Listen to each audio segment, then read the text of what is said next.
Hello, this is Mark Karadimos from MATHguide.com. We're going to take a look at a problem here. It's a four-part problem, and it is, which is greater, the distance between 4, 3 and -1, -2, so the distance between those 2 points, or is it the fraction f of 4 over g of 4 when f of x equals x squared minus 2 and g of x equals x minus 2? Or is it A, when A over 32 is equal to 1/4? Or is it D, the volume of a cube that has an edge of length 1.99? Alright, so in order to do this problem, obviously we have to calculate 4 different things. So, which is it? Which is greater? I'm going to give you a moment to pause the video and give it a shot.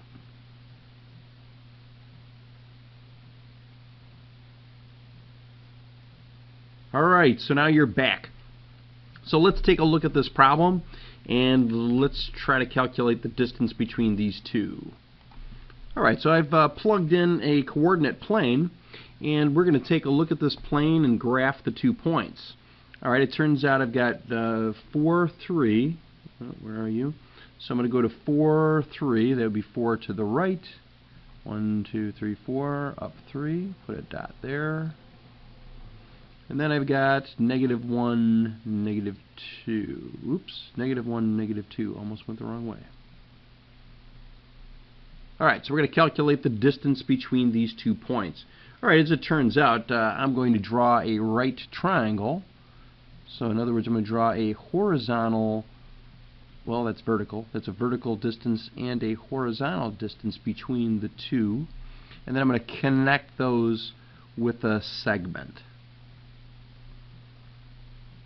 Alright, so I'm going to connect those with a segment. So let's see, let's just count spaces, because we've got a nice right triangle. I'll be able to calculate the hypotenuse in a moment. So let's see, you got 1, 2, 3, 4, 5. That's a distance of 5 on this side. This is 1, 2, 3, 4, 5. Hey, that's 5 also. So what we're going to do, what you can do, is use the Pythagorean theorem. Okay, so we know Pythagoras says that a squared plus b squared equals the hypotenuse c squared. So I know that if I throw this in, let's see, I've got a squared plus b squared equals c squared. And just remember that c is, of course, the hypotenuse. So 5 is one leg, and 5 is the other leg.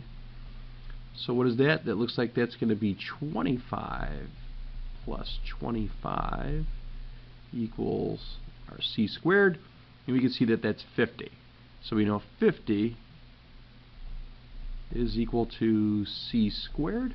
So if you take the square root of both sides to get rid of the square, we're going to have c is the square root of 50. So the square root of 50 is 5 radical 2, because it's 25 times, I'm sorry, it's 25 times 2, square root of 25 is 5. So it's 5 radical 2, or what we can do is just get a decimal value. That's roughly 7.07, or I'm just going to round it to the nearest, round it to the nearest tenth, so that would be 7.1. Alright, so I've got 7.1. I'm going to put the work, I'm going to put the answer right here. So I know that the answer here would be 7.1 approximately. Alright, so I'm going to get rid of this work so I can make room for more work for part B. Alright, so let's do part B. So part B, we say that f of 4. Well, let's calculate what f of 4 is. F of 4 just means that we're going to put in 4 where there's an x inside the x function, the f of x function. So I'm putting 4 there. So it says I've got to square it. Alright, so let's see, what is that? That is 16 minus 2, which is 14. Alright, now let's calculate what g of 4 is. So that just means I'm going to replace this x with 4. So it's going to be 4 minus 2. So that looks like that's 2. Alright, now I got to calculate what is f of 4. divided by f, oops, not f, g of 4. G of 4, so that looks like it's going to be, well, we already have f of 4 is 14. We got g of 4 is 2, so that's 7. Alright, so we know b is 7. Definitely not the greatest. It's because it's less than a. Alright, on to part C. Here we've got for part C a proportion. We've got a over 32. That's what happens when you have two ratios equal, two fractions equal. It's called a proportion. Alright, how do you solve it? Well, one way to do it is to cross multiply. So you multiply the diagonals together and you see what you could get. So let's see, what are we going to get? 4 times a, that's 4a. And let's see, 32 times 1, 32. Next step, get rid of the 4. So we divide by 4. It's the opposite of multiplying by 4. And we get 8.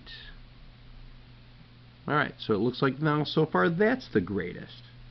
It beats out part A. Alright, I'm going to erase this so I can make room for the last problem here. Alright, for part D, I have a cube.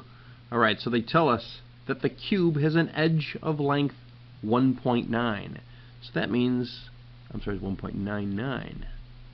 So that's how much each of these edges are. So that bottom edge there, this top edge here, the side edge, all of these edges, every edge is 1.99. Alright, key word is volume. How do we calculate volume? This is a prism, by the way. Very simple prism. So the volume of a prism is length times height times width in any order. So we're going to take 1.99 times a 1.99 times a 1.99 multiply 1.99 times itself. So we're going to multiply it 3 times. So we're going to throw this in the calculator, see what it says. Alright, roughly our answer is going to be 7.88, rounds about 7.9. So I should actually put wavy marks here because it's approximately 7.9. So that is an approximation. We should have intuitively known that, because even if we took 2 and cubed it, that would be 8. So we knew the answer had to be less than 8, making C the answer, right? C has got to be the greatest. So the proportion yielded the best answer. Alright, so go to MATHguide.com, check out more problem of the day. Take care.